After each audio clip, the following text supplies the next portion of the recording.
Juliana Pena. I mean, wasn't that something? But that's what dreams are made of. Like, we all feel a little something. It wouldn't matter if you were an Amanda fan or if you were surprised with Julia. It wouldn't matter if you believed in her. Right, you get a little different level of bump. Maybe you're close to her. You're part of the team. You're one of the coaches. You're one of her family. But all of us can look at a match like that and just appreciate it because then it's something we can aspire to do. We can aspire to overcome things that other people tell us we can't do.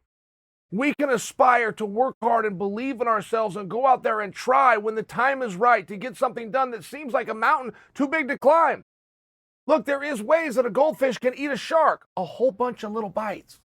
I don't want you to leave here and not understand what happened, though. And no part of this would I ever kick Amanda when she's down. I feel like I could say anything about Amanda right now. Be as critical as I wanted and still not even flirt with the idea that I'm putting her down because I woke up 2 days ago thinking Amanda was the greatest female fighter of all time. I woke up today thinking Amanda is the greatest female fighter of all time. But to look at what happened when she lost her championship, if you try to break that choke down, or you're an aspiring fighter and you're moving the coffee table and the couch out of the way so you can get on the floor with your cousin over the holidays and work on this hold, you're wasting your time. That wasn't a submission hold. That submission hold would never work. Not in practice, not against somebody that didn't know what they're doing, not against a world champion. Juliana Pena did not mean for that to work. Amanda quit. That's a whole nother level of what the heck just happened moment. A whole nother level. We saw Mike Tyson against Buster Douglas, the biggest upset of my lifetime. When I talk about upsets, I will even use the vernacular of Buster Douglas moment. And everybody will know what I'm talking about. But Buster hit him hard, competed better than most people thought he would, landed the shot, and Tyson tried to get up. His legs and body were just not cooperating within the 10 count that the referee gave. When Holly Holm kicked Ronda Rousey's head into the third row, Ronda was trying to go forward. She just ended up in a kickboxing match against a 17-time world boxing and kickboxing champion. It just didn't go that well. That's not what happened here. Amanda got tired and she gave up, and she did it in record time. Now, all fighters will quit throughout their career, whether that's in the practice room or in the unfortunate where it happens in competition, or you quit for a round, but you survived and you came back. Every fighter will quit. They don't ever want to be caught quitting. They don't ever want to be called a quitter. You will hear fighters talk very nasty to one another, but you will never hear any fighter call another fighter a quitter because they don't want to be called themselves. It is the cardinal sin. We all do it. Everybody does it. But you don't want to get caught doing it, and you definitely don't want to disrespect. There is no greater disrespect you can say. So I'm not calling Amanda a quitter. I'm just sharing with you in that moment she checked out. And when you check out, you don't come back. I've seen one athlete in my entire life check out in a match and come back in that same match. It's Kamaru Usman. I have seen Kamaru's switch get flipped where he'd rather be anywhere else and he can recompose and come right back at you. Every other athlete I've ever seen, and Amanda's just an example of this, has to call it. Call it a night. Get me to the showers. Let me go back. Let me talk with my team. Let me take 2 weeks off. Let me refocus. Let me go through the entire process of denial that I did that to acceptance that I did that to trying to solve the problem so that I don't do it again. That is what you have to do, and that is what the process looks like. So Amanda did something very normal, but the question also becomes, why? Why did she quit? She was only in there for 7+ minutes. That wasn't even very much time by Amanda standards, who we've seen join the 5-round club and never lose a single moment, let alone a round, let alone a fight. What happened? What happened here? Guys, if you ever find yourself in a fight that is more difficult than you anticipated it was going to be, things will unravel mentally very fast, not physically. Your body will still have the reactions. It still has the muscle memory. Your body knows what to do. Your mind will do what's called taking inventory. Taking inventory is where you work out the math, and the equation for Amanda looks something like this. I've been out here for 7 minutes. I have another 17 minutes to go. I'm tired right now. I'm hurt right now. So imagine how tired and how hurt I will be in the next 18 minutes. I better get the hell out of here. And you will actually start to freak out. You will go into a panic mode. You will do that math, come out of that equation and go, this is my one opportunity. She's got a submission. Nobody's going to know the difference. Give a tap, and then you go, what did I do that for? Oh my goodness, I can't believe I did that. That's not me. That's not how I handle those situations. If there was nobody here, I would not have done that.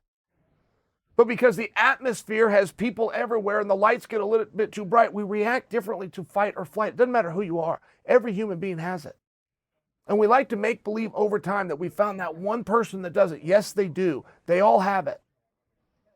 And fighting is a word that has been corrupted over my lifetime.